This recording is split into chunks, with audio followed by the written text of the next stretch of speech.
Hello, everyone. Welcome back to another episode of the Saturday Expert Series. Today, in the studio with me, I have Dr. Ashish Paul from Ashish Veda, and it is so amazing to have you. Today, we have a super interesting topic, a topic which is taboo across most cultures. Nobody likes talking about sexuality openly, and when it comes to women's sexuality, there are a lot of myths. There's so much misinformation, there's so much taboo, so much stigma, so much, like blame, shame, guilt, everything arises when we talk about women's sexuality.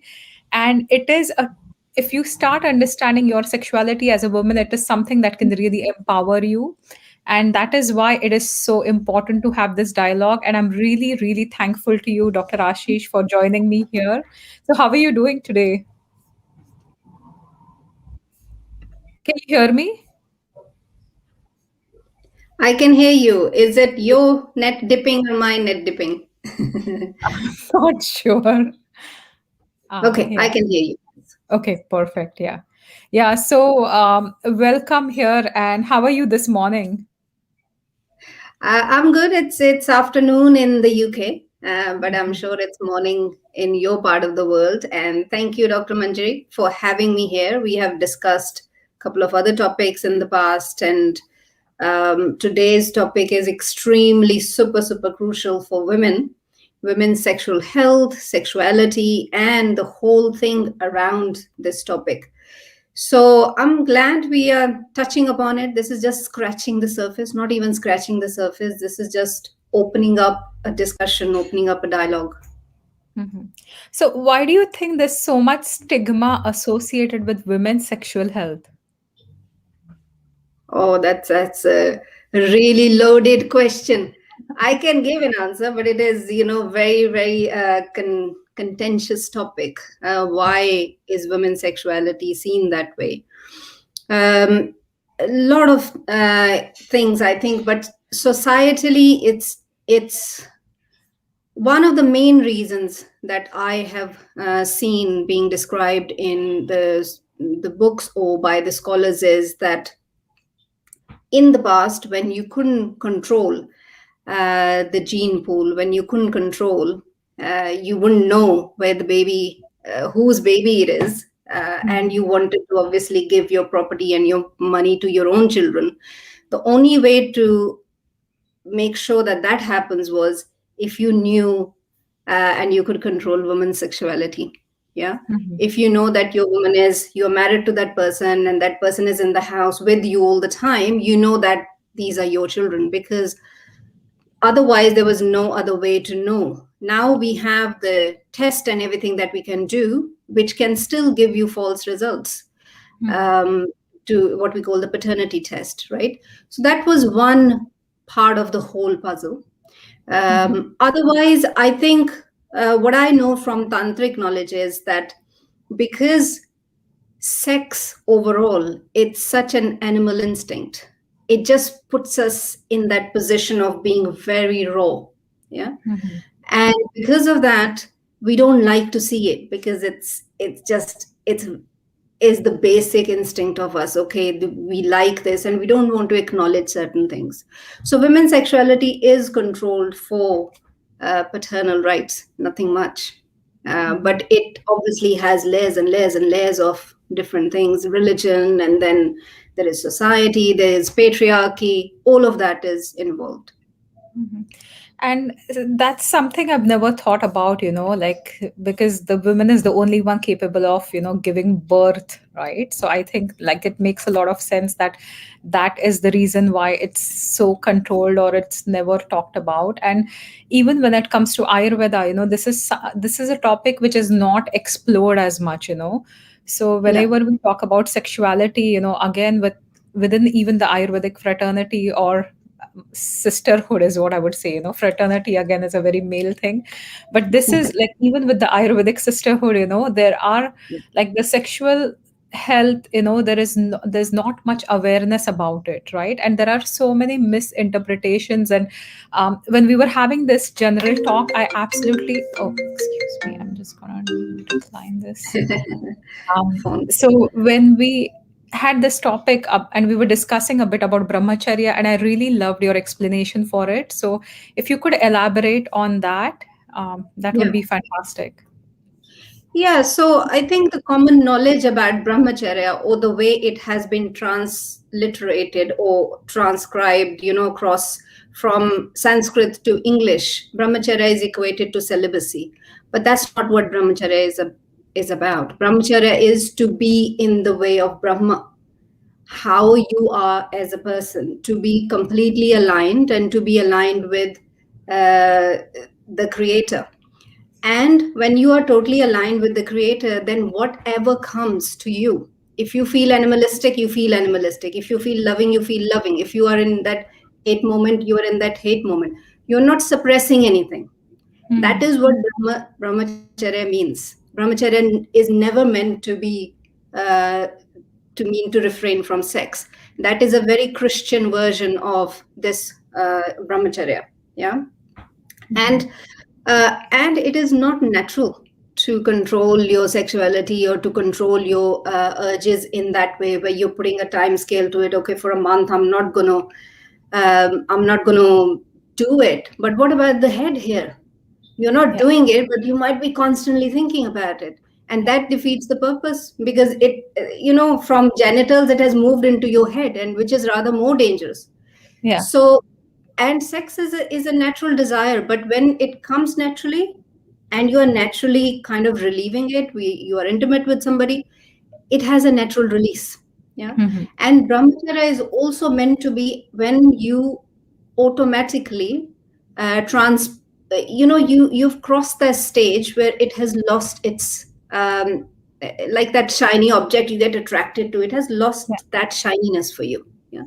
You have done it, you have seen it all, and then you get to the other side where you're very comfortable with it. And if you don't Hmm. have it, or you have it, I don't know, once every 6 months, you're very content with it. That Hmm. is a natural state. But Hmm. when you are just only stopping yourself from having sex, but you are constantly fantasizing about it, you're constantly thinking about it, that is a disease. Yeah, Yeah. that's not a normal state. Yeah. So And that's what brahmacharya. Yeah. no, and that's a really good explanation, because when we talk about the three pillars of health from an Ayurvedic perspective, Ahara, Nidra, and Brahmacharya, That's Ahar right. is something that you have to mindfully consume, right? Nidra Yeah. is again something you have to mindfully consume. And again, Brahmacharya is something you have to be mindfully consuming. And one of the reasons I believe is because when we look at the Shukra Dhatu, which is the seventh product of the transformation, and that's why it's such potent energy, because it takes time to replenish. So Yeah. overindulging is not advised, but absolutely not indulging is also not advised, right? So Yeah. there has to be moderate consumption. And another point you mentioned was fantastic, because in Ayurveda we believe that either it's kaik or mansik or vachik. So either it's through your body or your language or your mind. Oh, Those are the three routes of yeah. action.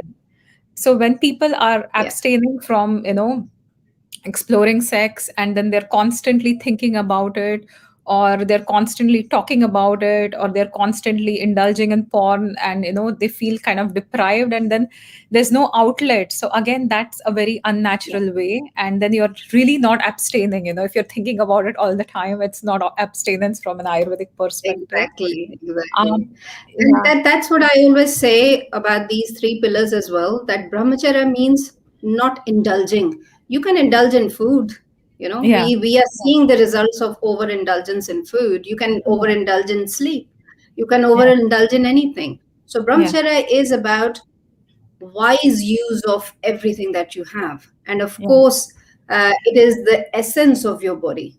Reproductive tissue or reproductive stage, eggs and sperms, both are highly priced resources in every species. So to Mhm. get to that point, we know that there is, after going through all those seven dhatus, you get the essence of it.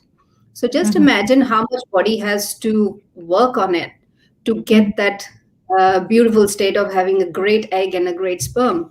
So just by losing it, Mhm. um, non-mindfully, where you're not thinking about it and just constantly having sex without having the quality sex. So I think that's about it. Brahmacharya, I would say, is about having quality sex rather than having no sex.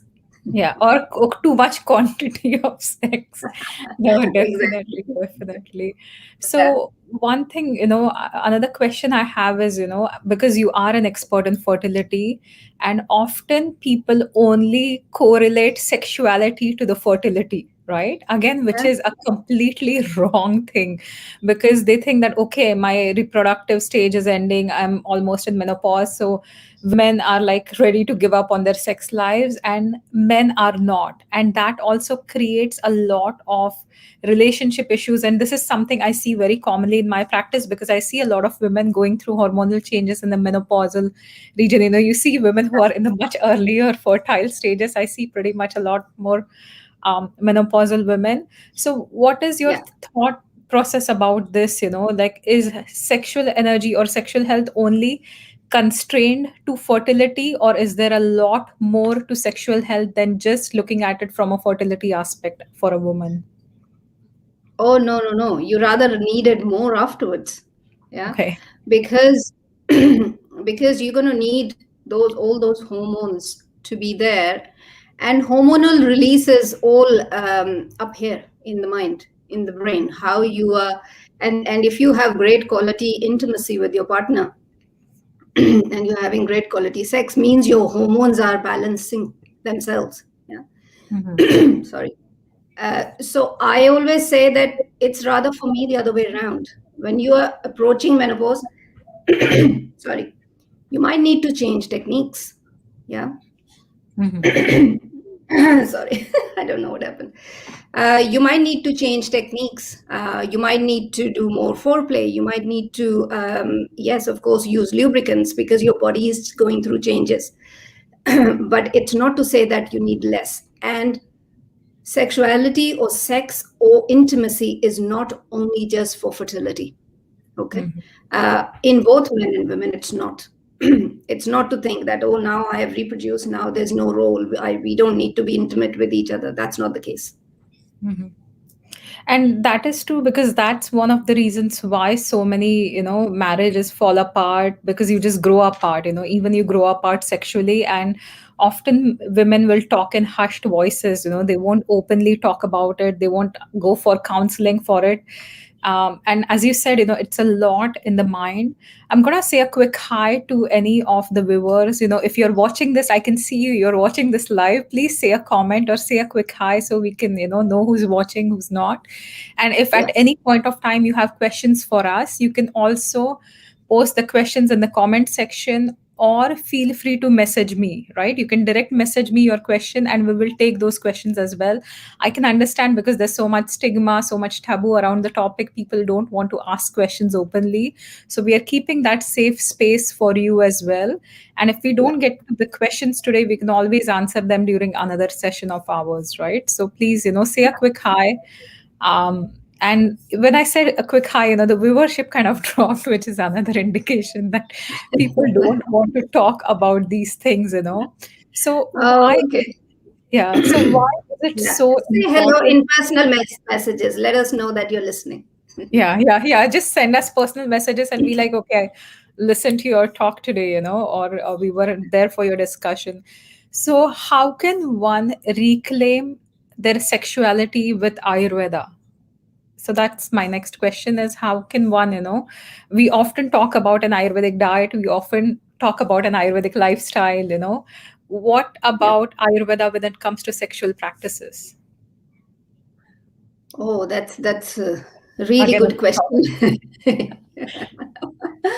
um, I think so. The first, as you know, it starts from your constitution. You need to find out who you are as a person, um, in which you have to find out more about your mind, your mental state, your gunas. Where do you fit in this? Or how there are people who are completely satisfied with having great quality intimacy once a month, and they don't need it every day. And then there are other men and women equally who may require it much more than that.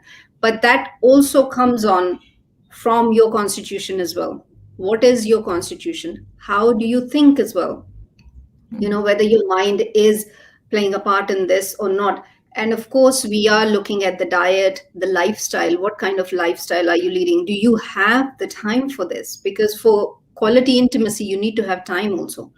And how maybe your lifestyle or maybe your job or maybe your relationship is a little bit strained or stressful, maybe not with your partner, but if you live with extended family or extended family lives close by, and they have a lot of interference, all of these factors can really influence how stressed you are, how much time is left for this, and how your mind changes. Okay. Mhm. Because if you are with people who think it's a dirty thing, you're going to be put off by it, and you're going to think, Mhm. okay, it's a dirty thing, I don't need to do it, and you start suppressing it. Whereas if you are with people who think it's a healthy thing, you need to be exploring further with your partner, of course, then you find those ways to do it. Yeah. Mhm. But in Ayurveda, it comes from that.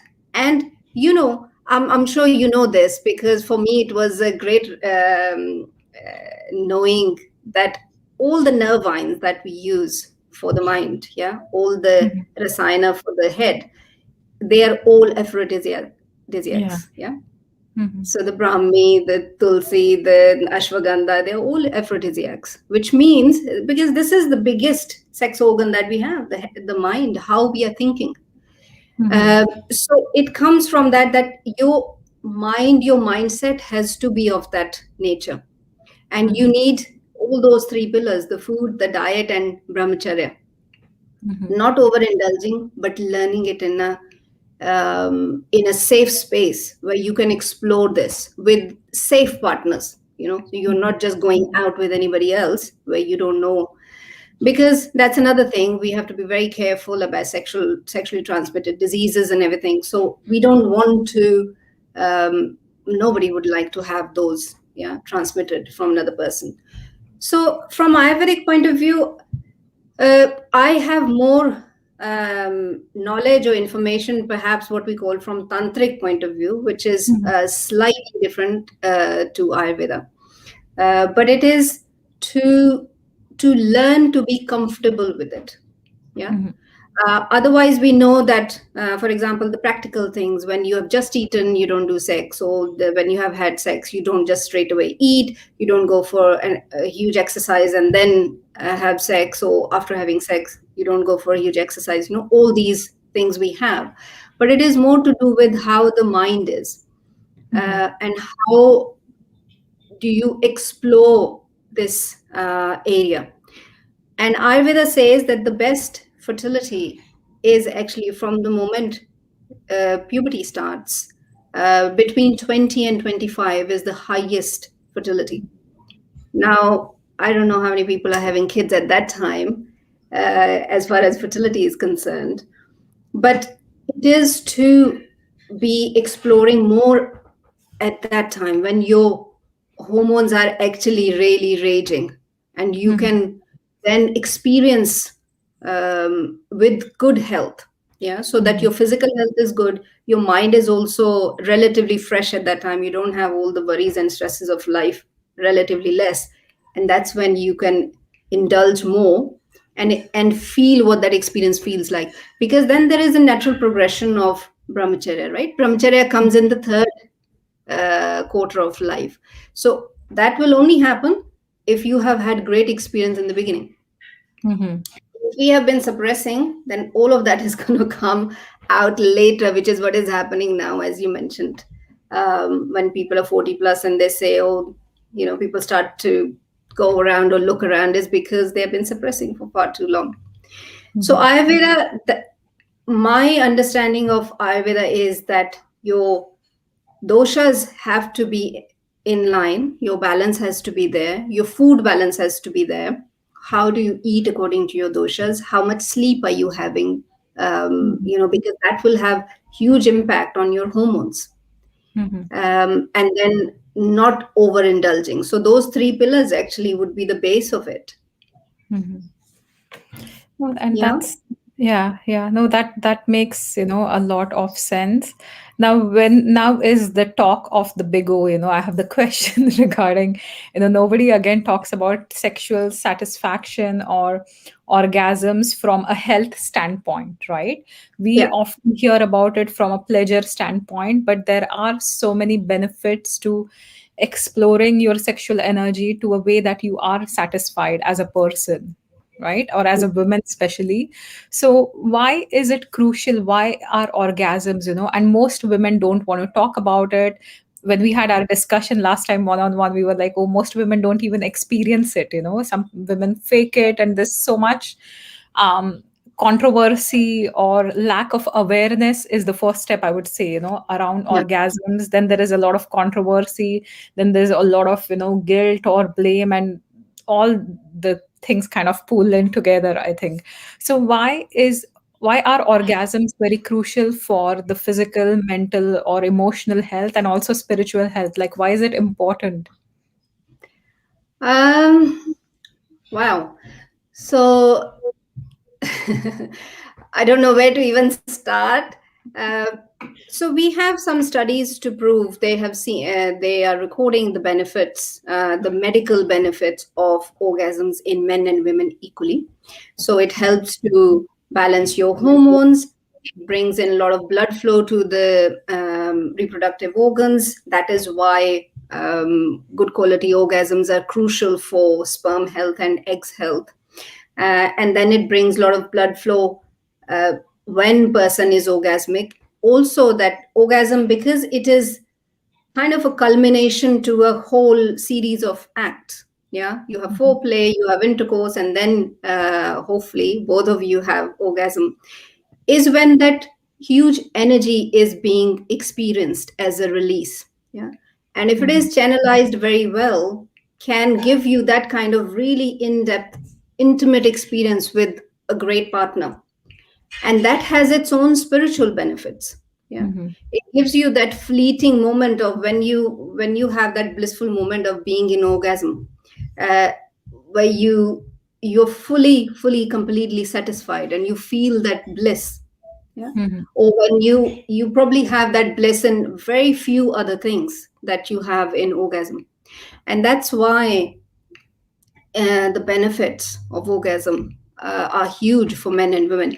It's not the same for men and women, because in men ejaculation means orgasm, whereas in women that's not the case. So because it's so hidden in women, that's why they can also probably fake it, because it doesn't come straight away. There's no physical sign of release. Yeah.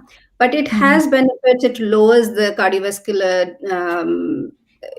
if somebody is at the risk of cardiovascular condition, it lowers that down if you have good healthy sexual intimacy. mhm, So it has all those benefits, and for the mind as well, because as we are talking about, not to suppress it but to release it. Yeah. mhm, So if you have that sexual energy which you are just penting up here in the head or in your heart as a desire that you want to do it but you can't do it, what is that mhm, going to do? Increase your blood pressure, increase your anxiety, increase your loneliness, maybe increase your depression. mhm. Whereas if you can release it and experience it with somebody, it releases you all of that. And that's why those medical benefits are there. Mhm. And that's true as well, And one of the things, I was reading a few studies and they talked about, orgasms and immune health. It Yeah. was really interesting, there's some studies done where they talk about, even female sexuality or having sex and why is it important for even bladder incontinence, which is something that a lot of women notice later in, around their menopausal ages. So Yeah. it's not just about one thing. And when we talk about from an Ayurvedic perspective, these, apan vayu, which is like the vata, which has a downward movement. So you're also learning to control it, right?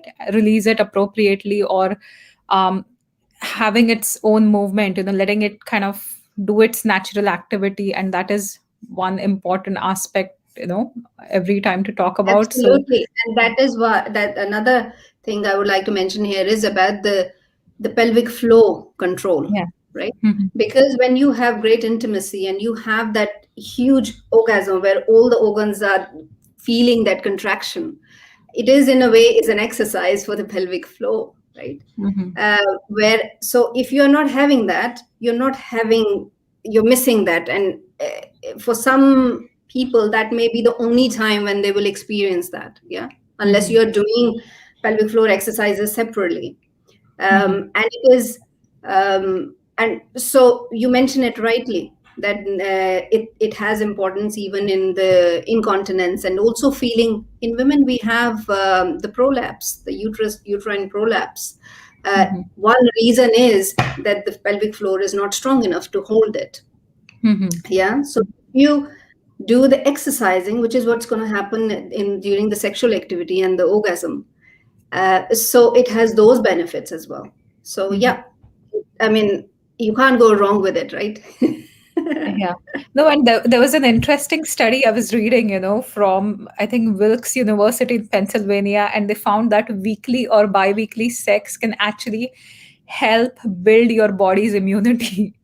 And this is so crucial at this time of COVID, right? When you're locked in your house, there is no other entertainment, there's absolutely nothing to do. So there were a lot of, studies, and I was researching because, it's kind of really nice to look at what the scientific community is talking about it, right? But even the endorphins can help with combating the pain, so if you have chronic pain disorders or chronic pain issues, sometimes sex can be uncomfortable, but sometimes those endorphins can also help you, with your pain. Cardiovascular function, as you have mentioned, it can really help. That there was a study that showed that women who enjoyed regular orgasms have decreased risk of heart disease as well as type 2 diabetes.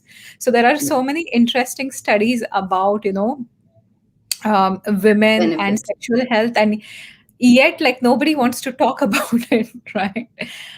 We talk about, No, because women yeah, don't know, and men also don't know. yeah, It is a little more obvious in men, and yeah, also culturally, if a man goes out and has sex with more than one partners, it is seen as a sign of, good health, good virility, and good masculinity. Whereas it's not the same for women. yeah, Whereas if it was the same, then women should also be celebrated, yeah. the ones who Yeah. are experiencing and having those experiences. Yeah, and often women are stigmatized, or they are given bad names or called names for their Yeah. sexual energy or their sexual power, right? So most definitely, things need to change in a massive way. Now, what's the connection? Like we've talked about, orgasm. Now let's talk a little bit about libido, which is something that also starts waning, right? In Mm. menopause, and sometimes it's also the case that I think it applies to all aspects of life. If you don't use it, you lose it, right? Whether it's your libido, Yeah. whether it's your muscles, whether it's like any activity, if you're not going to use it, you're going to lose it. So Yeah. what's the connection between libido and hormones and your other health conditions, that women may face later in life? Yeah, so I think you've put it rightly. It is something which needs a constant ignition. It needs a constant rekindling at all times. It's like anything else. We have to develop these habits, good sexual habits as well, good intimacy habits with our partners. What happens is when people have kids, then their own intimate lives is put on hold, or it's put on the back burner because you're far too busy raising families. Mhm. And women lose more libido at that time when they have little kids. They're far too tied up in raising them. And but at the same time, women have to be more careful to be continuously exploring that side as well. Even if it's little time, they can, but that has to come with a little bit more effort on their part. That yes, kids are there, they need their time for sure, but at the same time the partners have to connect, because when you start to lose that touch with each other, that's when the libido starts to go. And of course, hormones have a major part to play. When you're perimenopausal, during menopausal years, it will drop a little bit. But this is the time when you need to learn different techniques. You need to learn a lot of different habits. And even as a couple, again, you need to look at your intimacy. What else you can do to bring it up? One of the things that I like to mention here is, and I know from practically from the advice that I've given to my patients or I've heard other women's experiences, when you have, uh, you need to have longer foreplay in order to start rekindling it. Yeah. Mhm. And you need more intimacy in other ways, not just only the intercourse itself. Yeah. Mhm. So that's what is going to bring libido. And yes, libido is one of those things. If it goes down, it is quite difficult to then start, to bring it up again. And Mhm. the thing should be that you need to keep doing something so that it doesn't reduce as much. Mhm. Hormonally, whatever is there, we need to, sometimes we need to do HRT, we need to supplement. And there are a lot of natural supplements that women can take, phytoestrogens women can take to supplement so that libido is maintained. But the Mhm. most crucial part is the intimate part. How Mhm. can you change certain things with your partner? And libido is all again about your, how satisfied you feel, how happy you feel with the intimacy that you're having. And that Mhm. happiness, that contentment is going to transpire in every other aspect of you, your health and your blood pressure and your mental health. And if you feel happier and calmer, it's going to show in your every aspect of your medical test in a way. Yeah. Mhm. That's where libido is important for men, women, both equally. But yes, women see more drastic changes because of obviously drop of estrogen. Mhm. Um, but that is also because it has not been, probably not been maintained as Mhm. much. After kids, it drops, then drops a bit further, and then people kind of lose that much touch with each other because that kind of initial excitement is not there. And then by the time you start to become perimenopausal, it drops even further. And then you think, I Mhm. can't be bothered with it. Yeah. So Mhm. the whole thing just it seems fizzling out at that time. Yeah. So my Mhm. advice is to keep rekindling it, also to learn about your own sexuality yourself, to masturbate, to use pleasure in your own way so that you can keep it going so that it doesn't drop as much. Mhm. No, that's really, some great suggestions. And this is a really, really interesting talk. It's a much needed talk, and it's a much taboo topic. So thank you so much for joining me. And one other question is, what is the most, because I like myth busting, and I think I ask this to you every time, we have a discussion, is what are your top three myths when it comes to female sexuality? Oh my God, you keep asking me these questions about myths. Top three myths. One of the biggest myth is that women don't like sex.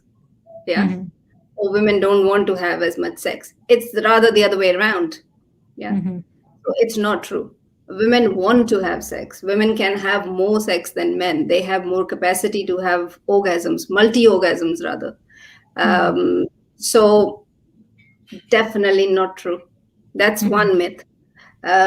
Second myth is, I don't know, what other myth have you heard? That women don't need to orgasm, like that's the one thing that Okay. I heard. Yeah. I Yeah. So guess the you're other just myth like a would passive be, partner. Yeah. yeah, yeah. So the other myth would be that, you, as long as you produce children, that's about it, right? So you Yeah. don't need Yeah. to be your sexuality or your sex is only to please your partner. Yeah. Yeah. Yeah. As long as he has ejaculation, and then nobody cares whether you had any contentment out of that experience or not. So not Yeah. true. Yeah. Women need equal contentment, maybe not at the same time. Sometimes Yeah.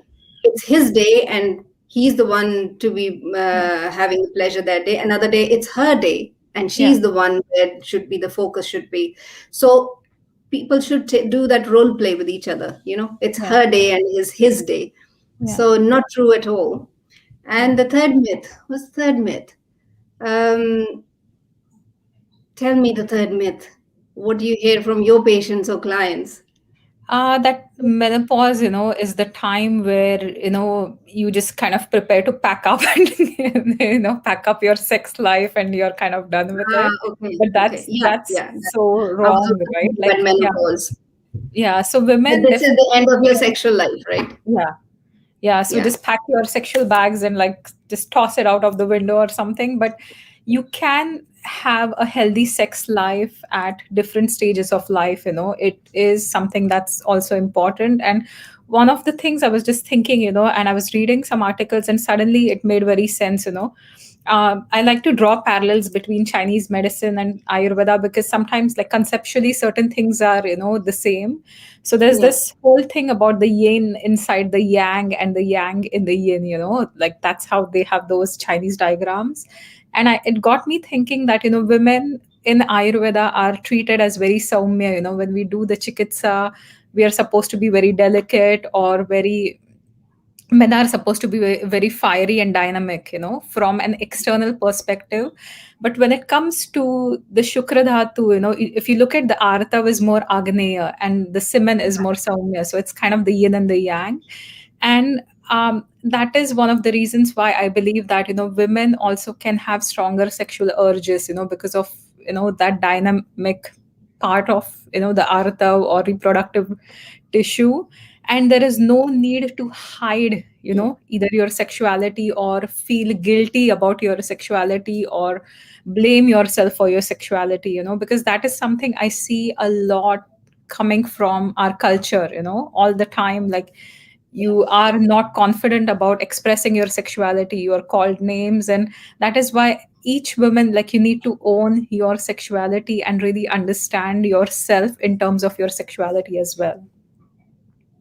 Yeah, absolutely. And you're right about that concept of yin and yang. And we also have this concept of ardhanarishwar. So we have the half, and everybody Mhm. has bit of masculinity in them and bit of femininity in them. And it is a spectrum. It's not to say that man he's a man and then he is 100% masculine. We know that there are men who are very highly affectionate and they may have more feminine qualities. Not necessarily that they are gay, but and Mhm. even amongst gay men, there are very masculine gay men as well. So it's a Mhm. huge spectrum.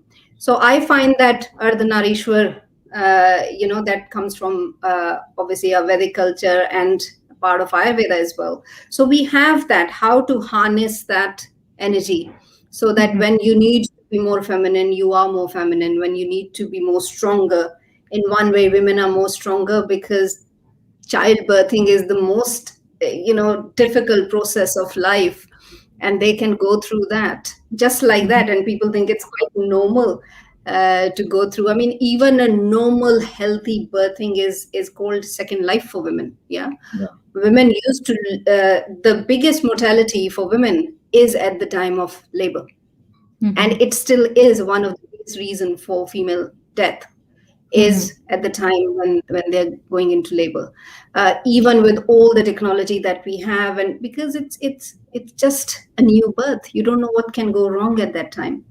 Mhm. So you are right, and it is about discussing it, owning it. You don't have to sit at coffee table with a stranger to discuss it, but at least with your partner, who is supposed to be you're supposed to be open and honest with each other. And if you cannot put it into words or cannot express that this is what I want, then you're going to be suppressing it. If you're not expressing it, you're suppressing Mhm. it. It's just the bottom line is that. So if you Yeah. can't put it across and can't communicate, that means you're keeping it inside, and that is much more unhealthy. And I know women, I know from patients experiences where they have back issues, but the real issue is that they haven't had intimacy for a long time. Okay. And of course fertility is one of the reasons, one of the things where it may be that you're not having even good intimacy is the Yeah. reason that you're not able to Conceive. conceive. Yeah. So, yeah, it is about opening up. It is about communicating, and women's sexuality is has many more layers as compared to men's. Men's is pretty straightforward, actually, but for Mhm. women, they don't even themselves understand about the Mhm. role of clitoris, the role of then women have G spot. There is a huge controversy about G spot, whether there is a G spot or whether there is not a G spot, and how a woman can pleasure themselves, and they can pleasure themselves in many more ways as compared to a man. Mhm. So that's why they I have this theory, and I know that that was one of the reasons why women were are suppressed, because they are so expressive, Mhm. and men only have one simple route, and they just can be jealous. Yeah. Yeah, no, most definitely. And one thing, before we kind of end the discussion, another thing I just wanted to talk about was, for women, if you're listening to this, see, your sexual health is also an expression of your overall health. I know we didn't touch much about it, but when we talk about the three pillars, your ahar or your diet, your nidra, sleep, your rest, so those are also factors that will impact your sex life, right? And if you are really struggling, it's time to seek professional help, because Yeah, sometimes, that is a main concern. But women, this is also something I've seen in my practice, that they'll approach me with a different complaint, but as we get into the session, the main complaint is related to the sexual health, or maybe lack of libido, and that becomes a genuine concern, right? So you should be comfortable approaching a practitioner for issues related to your sexual health as well, because that is a huge facet of your personality. That is a huge facet of your life, and that yeah, is extremely important as well for your mental, emotional well-being. So you don't have to be afraid about, approaching a practitioner. um, all sessions with any practitioner that you do, whether it's me, whether it's Dr. Ashish, whether it's another naturopath, a psychologist, you always have 100% privacy, with the yeah, client and practitioner act, like there's always going to be 100% privacy. So try to be more open with your practitioners, and ask for support if you're not understanding a certain aspect, or if you're really struggling in that area. It is okay to seek help, seek support, 100%. And I think it's the same is true for a lot of women who are trying to conceive, as you mentioned, that women are having, sexual dysfunctions, or not, you absolutely don't desire sex, and then you're looking at fertility, right? So if you yeah, keep or if you make sure those pieces are in place first, then you can look at the fertility aspect, right? So I yeah, think that's yeah. one thing I really wanted to cover, because again, there is so much stigma. I know we could go talking on and on about today's topic. We And can, we can. We'll do another one, yeah. because there are layers and layers of it. There are layers of why women feel shameful, why women feel guilty if they're having too much pleasure, and of course, other sexual health issues that are there. Specifically, we can talk about them Yeah. another time. But yes, it is about, if something is on your mind, even if it is just that, oh, I don't feel happy about being intimate, go and seek help. Mhm. If that thought has been there for some time, then go and seek professional help, and some alternative to look at. If one practitioner is not giving you a satisfactory answer, or you want another perspective, then look at it from various different perspectives, not just only one medical perspective, but go Mhm. and seek out help for sure. Yeah. Yeah. No, thank you so much. Another wonderful discussion as always. That's why I love having you on this expert series, is because, I can ask you any questions, and you never hesitate, and you're always ready with some amazing answers, and you give me a completely different perspective than something that I already know. So thank you so much for being here. You're very welcome, and I'm very pleased to be here. And I just hope that it has given some food for thought for women who are listening, or men who are listening, who have partners maybe in this situation. I would love people to reach out. Yeah. That's the main thing about it. Doesn't matter if you are not reaching out right now openly, doesn't matter, but reach out Yeah. separately. That would be my biggest desire to come out of this. Yeah. Thank Yeah. you, And Manjit. Oh, you're most welcome. Yes, and as Dr. Ashish says, feel free to message us. Both our bios are in this talk itself, so you can check Sure. out our websites. You can message us or email us. Whatever way you find comfortable. And even if it's a simple question that you're looking at answer, or you think it's a stupid question, is the first thing that comes to most people's mind. Or Yeah. should I be asking this? This is a really stupid question. No questions are stupid. If you have a question, that's a very valid question. So please reach out, please give us your feedback, and if you have any questions, you can reach out me or Dr. Ashish, and we'll be more than happy to give you answers. So happy Saturday, everyone. Thank you so much for joining us. Thank you so much, Dr. Ashish, and I'll see you soon. Thank you. Thank you. Thank you. Bye. Thanks. Bye.